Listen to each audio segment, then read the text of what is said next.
Very important when you do this to wear proper safety equipment, because you can get glass in your fingers and you don't want to get it in your mouth, your nose, or your eyes.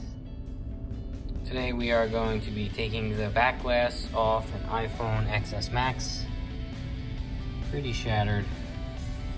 We have our heat element set up, our holder to keep the heat from dissipating from the frame and the glass, and then some glass pry tools that we're going to be using today.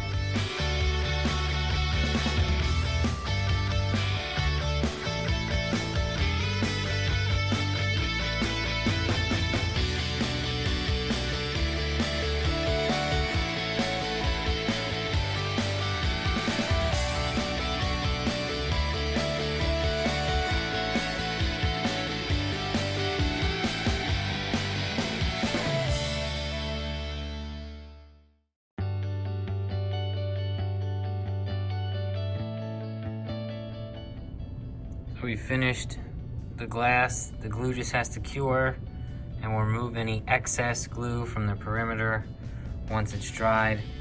Takes about an hour to dry.